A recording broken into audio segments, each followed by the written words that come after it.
Hello everyone, welcome to Turning Tool Tuesday. The chuck. Mine is an Axminster Clubman chuck. It's 100mm diameter, but do you know how your chuck works? It has, or it's described as having a scrolling mechanism. So when you tighten it, there is a limiting pin on some chucks that you have to unscrew at the back before you can actually do this, which is a safety feature.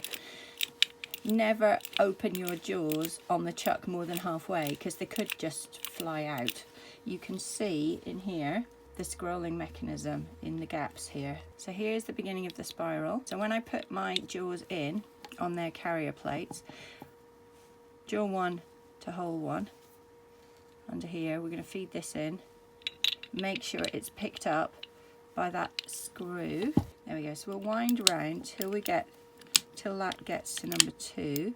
There it is. So it's just here. So I'm going to put number 2 on now. Get that fed in, and then as I turn, it's going to start drawing the jaws in. Now we don't want to go past hole number 3. Wind it back slightly. So we'll turn this around. There's jaw 3 going in.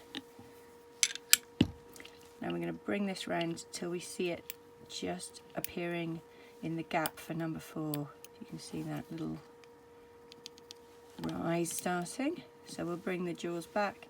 Last jaws, number 4 with number 4. Push that on. Make sure it picks up.